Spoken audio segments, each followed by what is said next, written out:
Hello my friends on YouTube. Today is Sunday, the 22nd of December 2024. Today's video is the vulgar prophet. Before we start, I would like to wish Merry Christmas to everybody for those who celebrate Christmas, and we wish happiness and joy for everyone. Those who celebrate Christmas and those who don't celebrate Christmas, Merry Christmas and be happy. Today's video is for adults only. To start, we're going to speak about the Prophet of Allah. May the blessing of Allah be upon him. Respect. Today's video is the vulgar prophet. On purpose, I'm not going to talk today about Syria and what happened in Germany, the Saudi origin, like heritage person who lived in, the doctor he lived in Germany. I don't want to even mention his name because many of these people, they are seeking attention. So preferably not to mention these people's name. Anyway, the still many theories and many things are coming up about this man who did this around Christmas, killed 5 people so far, died. I don't want to talk about that now. And we pray for these families who have been affected by that and those who are injured. That's one. Also, Syria. Syria is a very serious situation, in a very serious situation now, and I myself don't know the new guy, Al-Julani. Where is he at? It's very hard to know because externally he looks like he left all the garbage that he believed in before, and he is, well, I cannot say he is into a different garbage. Let me put it this way. Put this aside, I'm not going to talk about that now. However, there was a subject that it was on my mind for a while, which is the vulgar prophet. There's hadith, I'm going to put it in the description box. However, I'm going to read it so that we can be, I'm going to give you an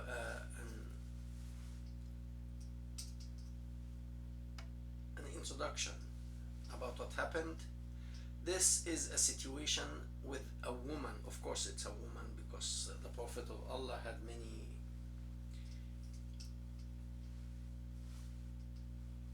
you know what I'm saying. Anyway, so sex was, I don't want to say it out loud because I want to keep the channel. So the Prophet of Allah, may the blessing of Allah be upon him, was going to marry a woman. Some people say he married her, and some, it's not clear really, and some people say he was about to marry her. Anyway, that's not the issue. The issue is this woman, her father became a Muslim. So he believed in the Prophet of Allah, and he believed that he was a prophet, and they were about to share the prophet. That, to give you an idea what this situation is like, the royal families in Europe and in many places, and not just the royal family, wealthy families, they like to marry from each other. For example, if a man, his wealth about, let's say, $20 million, he would like his son or daughter to marry a person who has similar financial status. So, and if you are this actually with royalties, king and queen, they marry their children to people from other countries. Let's say a prince from Spain marries a princess from the United Kingdom and vice versa. So they're so they avoid conflict. Number one, number two, to have business together, import export. So that is the situation.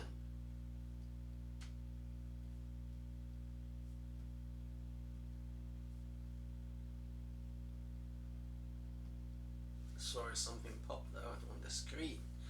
Um, so, and even that's in families as well as royal families. You like to marry somebody on the same level of intellect as well as financial level. I mean, it's not the most important, but people like to do that so that you can enjoy the same life that you enjoyed in your home. The wife can enjoy the same life she enjoyed in her father's home. When we read this story, that woman, she is called the Juniya woman. It seems to me, when you read between the lines, her father accepted Islam because there is a business there. He was probably a businessman. And the Prophet of Allah was a great opportunity for business because you go out and conquer some people, claim their wealth, whatever they accumulated in 20, 30, 40, 50, 100 years, you take it in a couple of hours. Easy money. So if you are a businessman or woman without any morality, this is a huge opportunity. Whatever you accumulate in 20, 30 years of hard work, you make it in a couple of hours. And even if you don't get 100% of it, if you get 50% of it, that's a big chunk of money. And many people, in the business area, they don't have any level of morality. Some of them are willing to do anything and everything. For example, I'll give you an example. The mafia.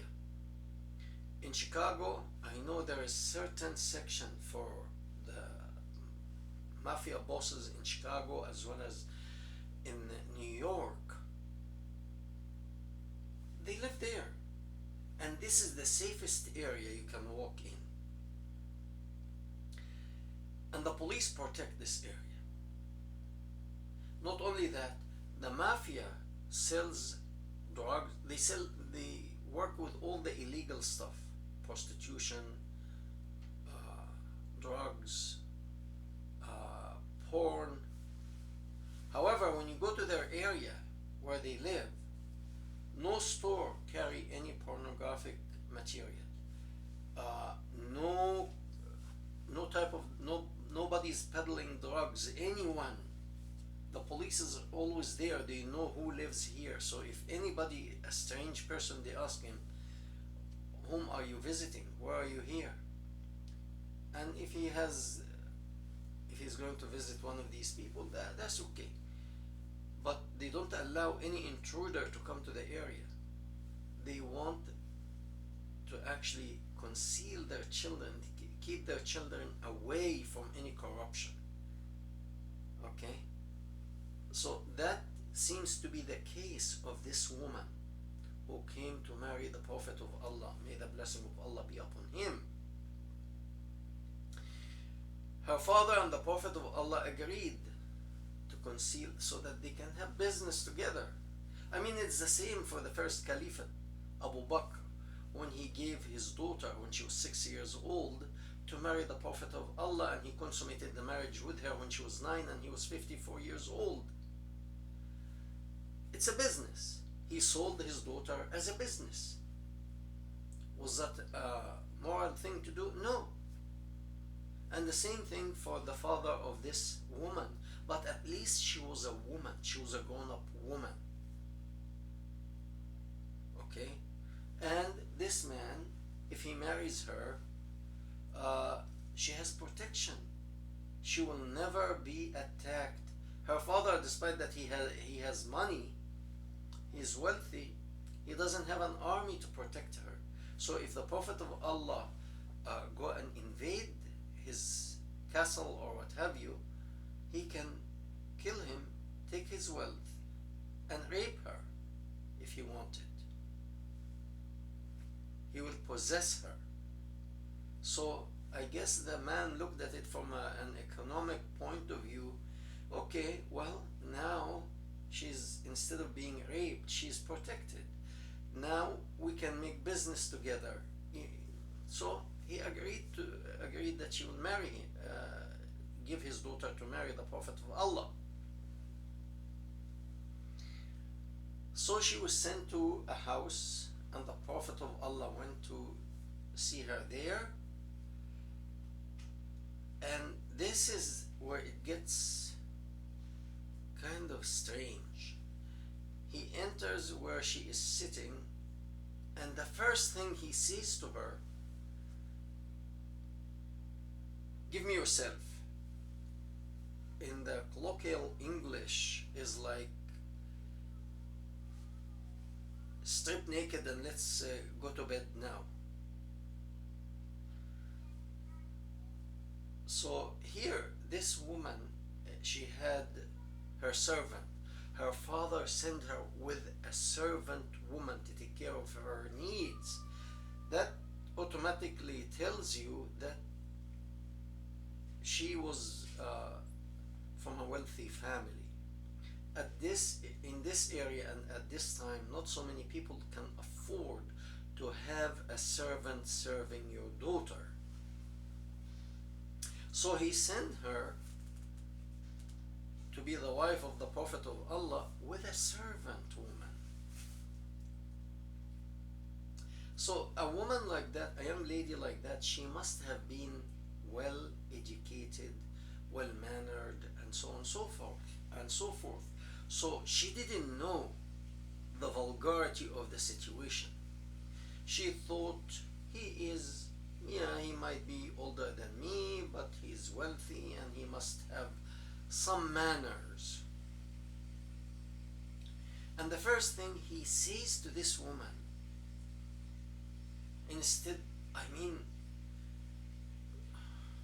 many people are married. The first time you met with your future spouse, man or woman, the first thing you say, "Hello, how are you? How are you feeling? Would you like to have a cup of tea with me? Would you like we go to the restaurant to eat dinner?" Something to that effect, and you talk about certain things, and she gets to see her future husband, he gets to see his future wife, and to listen to her, she listens to him. And if they see that their mentalities are very similar, then they agree to get married. I don't think any man, when he went to see his future wife, the first thing says to her, imagine that. Imagine if you have a daughter and a guy coming to marry her, and the first thing he tells her, "I want to have you tonight," or "Let me do that tonight," or now. I don't know if it was during the day or in the evening or now. So that, in that hadith, that woman was kind of shocked. And the way she responded, it's revealing. She tells him, that's an automatic reaction. She tells him, "Do you think a queen," it's translated as a princess when you read it in the description box, "would marry an ordinary," in the translation, "would marry an ordinary person, like the Prophet of Allah is an ordinary person and she is a princess." Actually, the literal translation is, "Would you think a queen would marry not an ordinary," because I'm an ordinary person. Many of the people who listen to me are not kings or queens or prince and princesses. We're all ordinary people, and yet we don't do that. We don't go to an opposite sex person and tell him, let's do it. It doesn't, this is vulgarity. This is very vulgar to do such thing. Plain and simple. So she told him, do you think a princess would marry a vulgar person like you? That's the actual translation. It's not just actually vulgar, it is, you could say, rude, crude, and vulgar. Mix them all together, and that's the nature of that person. A person who has never been cultivated, and rightfully so, because if you read about his history, the man who was supposed to have been his father, Abdullah, he died when his mother stayed pregnant in him for 48 months, 4 years, 48 months. He died 3 months after he married the mother of the Prophet of Allah.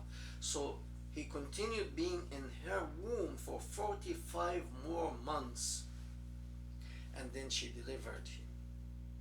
So they say that man was his father. He died 45 months before his birth.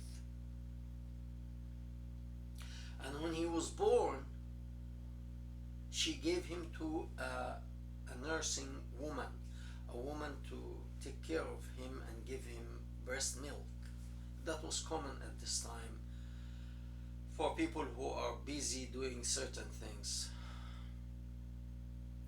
So she didn't want him around while she was working. And many people suggest she was not working like as an engineer or a doctor or a lawyer or what have you. No. She was working in they call it the Red Banner area. So of course she didn't want her child sees her while she's working. So after 2 years, that woman that was babysitting him, she brought him back. He's 2 years old. She can take care of him now. He doesn't need milk anymore. She said, no, keep him for 2 more years. So we don't know this woman that she was taking care of him, how much education or cultivation she gave him. Apparently not much. Not much at all. And when he was 4 years old, she brought him to his mother. And he was very resentful towards his mother, and the reason probably because he saw what she was doing. He himself said that she is in hell. Okay? So he probably couldn't forgive what he had seen. And then he stayed with his mother for 2 more years, and then she died. And a woman like that, how much cultivation and education can she give? And then he went to his grandfather. His grandfather was a busy man, and he had whatever he was doing, and then to his uncle. So he didn't have anyone to guide him really, and therefore this is the way he knew how to deal with things like this. He sees a woman, he tells her, let's do it, come on. And she was shocked, and she told him what she told him. And then it says he raised up his hand, and there's a polishing of the situation here, and you can sense it when you read it. It said he wanted to comfort her because she was disturbed of what he said to her, which rightfully so. She should be disturbed. If she is not disturbed, then she's something wrong with her. A person comes to a young lady and tells her, open, let me get in. What is this? And then when she told him who you think you're talking to? You are a vulgar, rude, crude person. Get out of here. So he was offended. He was offended. So it seems to, although it doesn't say it clearly, it seems to be like he was about to strike her, and she must have said something to him. Here they say, like she called on Allah that to help her or something, and he said, okay, since you called on Allah, go home, go to your family.